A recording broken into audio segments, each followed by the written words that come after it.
Bam. Alright guys, first fish. I ain't got no hurry this morning. I got up early this morning. I'm telling myself.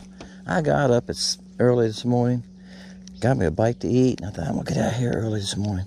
Went and looked at the thermometer. Because I know they said it was supposed to cool off. They put in 58 last night. It was 54. Yeah, that fish feels hot. I said, 54 degrees? Guys, I'm in the south. I'm almost, well, y'all can't see that buoy over there. You might be able to make it out. It's probably 50, 60 yards to that buoy. That's North Carolina line. Yeah. So I'm almost in North Carolina. And it was 54 this morning. And this is September the 2nd. And I went, wow. So I had to go back in, change clothes. I had shorts on. I said, I'll never make the boat ride. I figured once I get out here and get stopped, and after a few minutes, I'd be okay. So I folded around, changed clothes, done this, done that. Next thing I know, it's 8 o'clock now. It don't take long for one to get past it, does it? Plus you got, cause I live from here to the back of that cove. There's a little creek right there. I mean, a little cove right there. You can see the grass in the back of it. That's all deeper it is. I live but that far from the boat ramp. So I got to put my boat in and stuff. But I didn't get in any hurry. We're just trying to catch a few fish this morning. Let's see if we can come up a couple.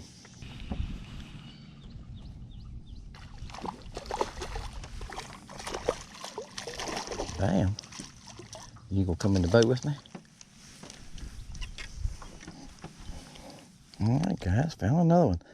I caught one off that first dock, and it was only, it was probably 10 or 12 there, wasn't many. And it's still hard to catch. Water has cooled down a little bit, 78.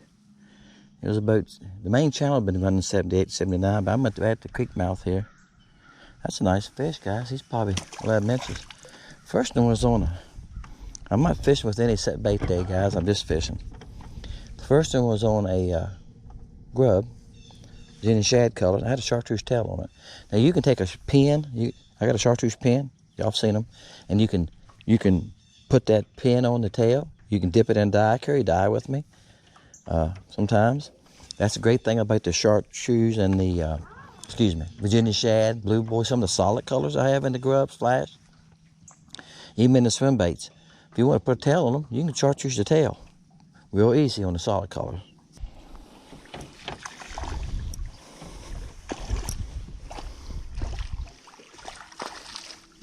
Bam, found another one.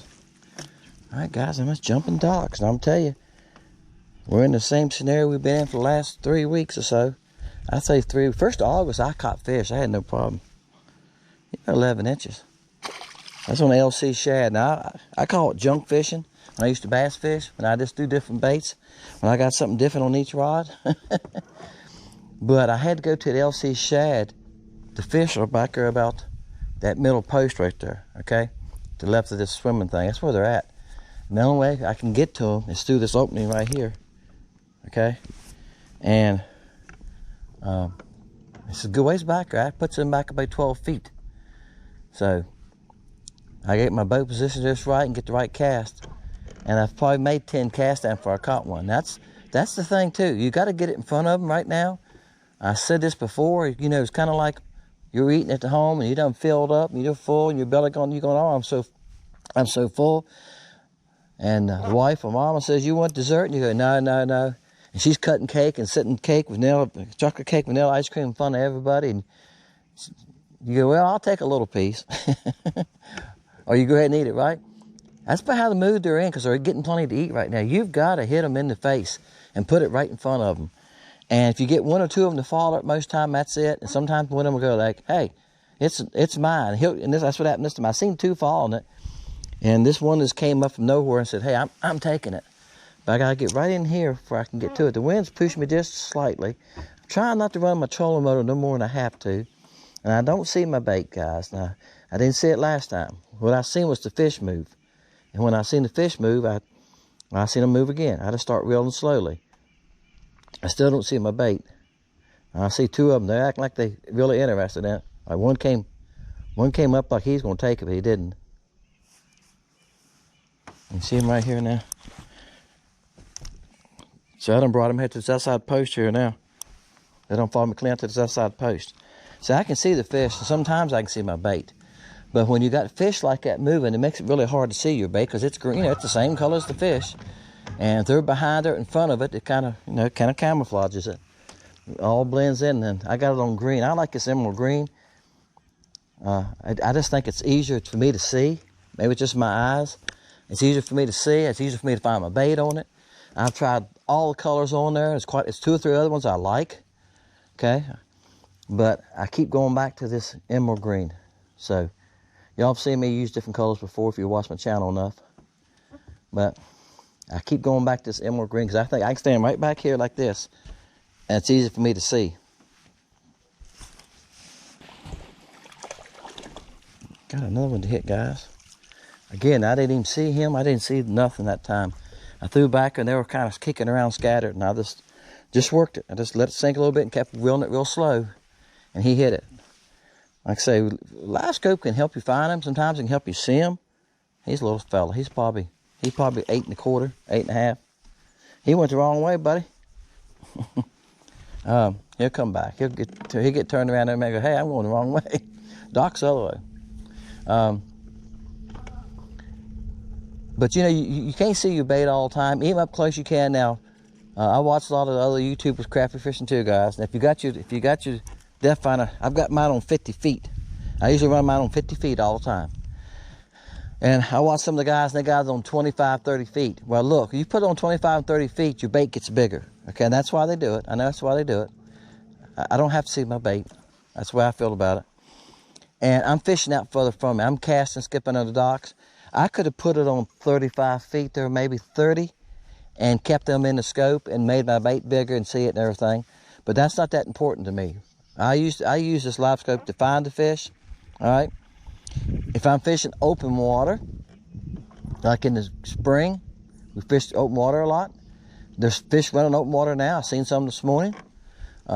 But they're moving a lot, so I'm not chasing. That's why I'm not fishing for them. When I spot one and I throw it, time I get my bait to them, most of the time they're gone. They're not sitting still. In the spring, they'll get up, sit in the warm water, and they move along real slow and stop and set, stop and set. Right now, they seem to be moving all the time. It makes it very difficult to get a bait in front of them. At least they are here. And I see some guys on YouTube that are catching them open water now, and they're finding them catching still. But maybe we'll get to that point here shortly, but they're not doing that right now. Every lake's a little different, guys. Bam. Switch docks on you guys.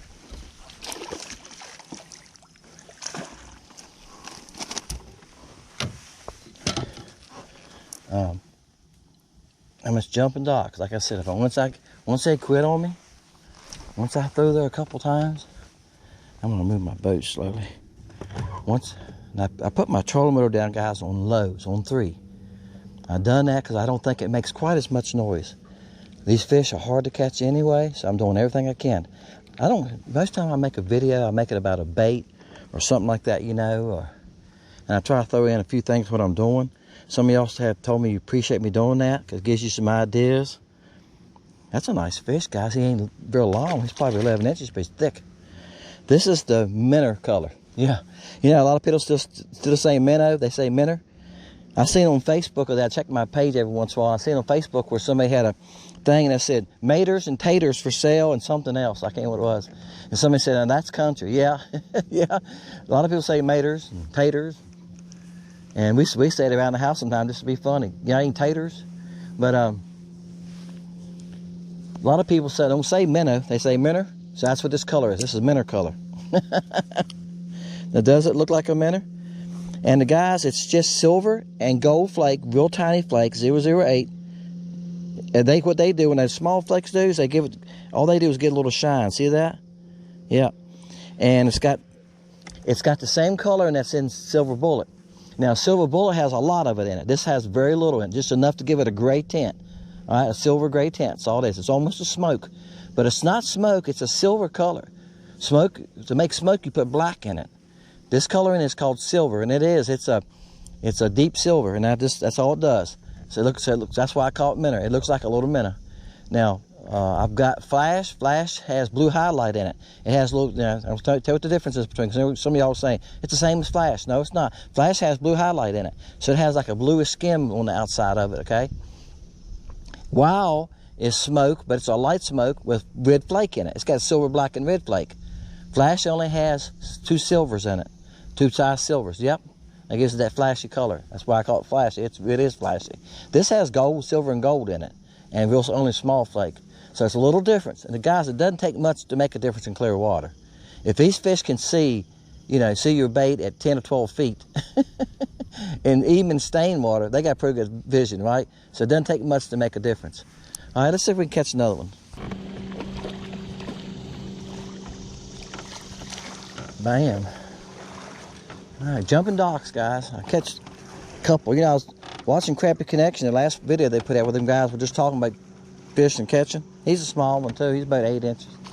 And this is the bug, earth color.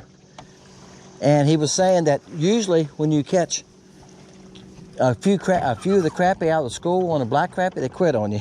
He said they get finicky fast. Well, yeah, that's what I found on this lake. Usually I can catch, in the spring, I can catch 4 to 6 out of a school, you know, in that area.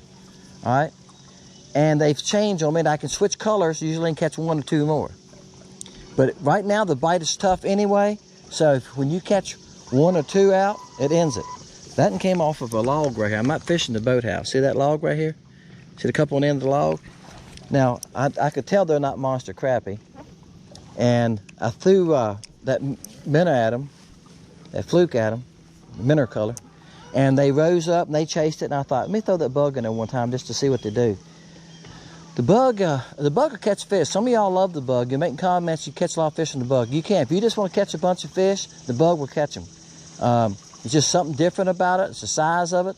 The little bit will do the same thing sometimes. Sometimes when you can't get bit, you can put the little bit on and it'll do the same thing. You can catch a bunch with it. All right, guys, I'm going to end it there for this video gets too long. Like I say, what I try to do is catch a few fish, tell you what I'm doing, what I'm trying to do, tell you a little bit about the different baits, maybe how, you know, what I'm getting from the different baits, how I'm using them, okay? And it gives you a chance to see the baits in action. I know some of y'all made that comment. You're going, hey, what I like is I get to see you fish with the baits and some of the colors I might be interested in. The water here today, we had a lot of rain from a hurricane. Water right here is clear. It didn't affect it much here. Where I was yesterday, which is up the lake further, about 3 miles, it's got a little bit more color to it. And the further you go up that river toward the river end, it's going to get a little bit more color to it. Because runoffs come in from the farms and stuff. It's mostly farms on that end. After you get up, after the last 2 or 3 miles of this lake, doesn't have many houses on it, guys. A few. It's a couple docks. But it's mostly farmland. And they raise mostly tobacco. I've seen corn in some of those fields and stuff like that. And soybeans. Here is soybean and tobacco. It's the biggest crop. And so you get some wash off the land when we get terrible floods like that, hard downpours. And that's what we had here Thursday. It rained hard for probably a couple hours. All right, guys, appreciate y'all. Thank y'all for watching Fishing Lake Country. Name's Dennis. Sharing a few things with you guys. See y'all next time.